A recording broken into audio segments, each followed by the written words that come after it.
Let's go. Carolina does their job. Actually, hold on one second. Sorry about that. So, Carolina does their job in game five with an absolute dominating performance over the Boston Bruins, again on home ice. And Carolina, I was thinking the other day, they're a really good team on home ice. Like, that just throughout their entire franchise since I've been watching them.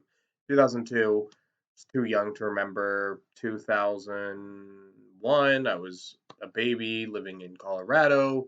2000, I don't even think they made the playoffs, and then everything else was before I was born. But since I've been watching, Carolina's always been a team that relies on their home ice. They're great on home ice, and they come in and they do what they need to do on game ice and get back control of the series. They needed a dominating performance like this. Sometimes I say, winning in a blowout can hurt you, or losing in a blowout can be a good thing.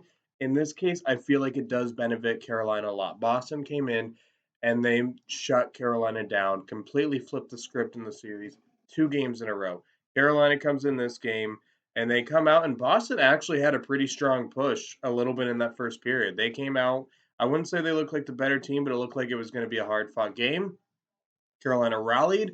And again, they kind of do what they did, which I don't like the fact that they've been needing to do it, but they rally. They rally behind they rally behind Boston's initial push, and then they come in and they score. And another great thing about this game, the power play. The power play came alive this game. They got the fluke goals, they got the pretty goals, they got power play goals, they got even strength goals, they almost got shorthanded goals from Aho. They managed to draw penalties while on the power play. They were doing everything right in this game, and that's what they needed to do this game. They needed it. They were on home ice.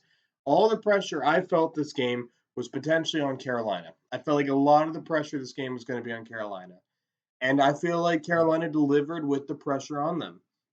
I was coming into this game nervous, but they come in, they get 2 goals in the first, one in the second, and then 2 more in the third period. And the fact that the power play got delivered, the fact that their penalty kill came back into it, because their penalty kill I thought was bad in games 3 or 4. Tonight, it was done very well. And, Ranta made the saves when he needed to.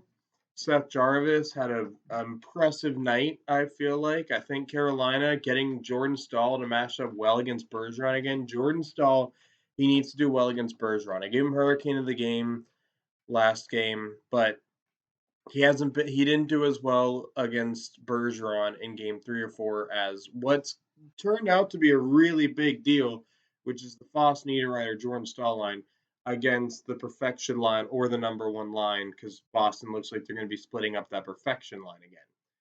So that's very important. And now the question is, what does Carolina go from here? Because they get the dominating win. They just got to go in. They have to win in TD Garden, because at some point in the playoffs, you're going to have to win on the road, because you're not going to win every game at home in a playoffs series. You're just not. And you don't want to go to a game seven when you're the favorite, because anything can happen in a game seven, even if it is on Carolina's home ice. So you got to go in. You've shown 3 times you can dominate, and you're a better team than Boston. I would say every time Carolina, as I said, has played to their potential, they're a better team than Boston. They just are. So now the challenge here is with Carolina is you got to go into the TD Garden and you got to and you just got to win. You got to win. I want that win. I mean, you don't have to, because game 7 Carolina does well. Like, it's not like they got to win or they'll lose the series, but you don't want to risk it in a game 7. You've come in, you've won all 3 of your games at home. Let's win the game on the road, because yeah, they're going to have to win games on the road. They just are. And I mean, so that's really where Carolina goes from here. But back to this game, honestly, it was just, yeah, there's not a lot to say, because it was just everything was done well. They held on to Boston's push. I gotta plug in my computer charger here. But they really have done a good job holding on to Boston's pushes at home ice, you know, and coming back strong. Who would I give Hurricane of the game to is now the question. Seth Jarvis, I think, had a very good game. He kind of had an example of a goal of just a scramble in front, put it on net, see what happens. And this one, it went off Jake DeBrusk's skate. He just was a standout all around. Sebastian Aho for his penalty kill, which I didn't expect to be saying about Sebastian Aho, but it's true. Sebastian Aho on the penalty kill, remarkable. Antti Ranta did a really good job tonight. The Niederreiter Foss stall line, even though they didn't get any points, they did really well. But I got to give it to, and it's not because they were the best player. Jacob Slavin is another name too, by the way, that played really well tonight. But Jacob Slavin plays well and is a standout performer for me every night he plays. He just is. But I got to give it to his D partner, Tony DeAngelo. I know he's a controversial figure among Hurricanes hockey. I understand that. And, but just from a hockey perspective, he came in last game, took a stupid penalty at a stupid time, really solidified that we were going to lose game 4. He comes back in. He was the anchor for a power play that got going again. He made an amazing pass to Slavin that got Slavin a goal. And, normally I'd give it to Ronta, but because Tony DeAngelo was making up for for a little bit of a struggle in game 4, I got to give it to him. And I probably would have given it to Seth Jarvis, but that goal was his fault for not covering his man. And that's the only scary point is when Boston got back into it. However, Carolina was able to draw the penalty. The penalty kill was great. They drew the penalty. They completely killed any rally Boston could have had. So that is a compliment. And no game's perfect.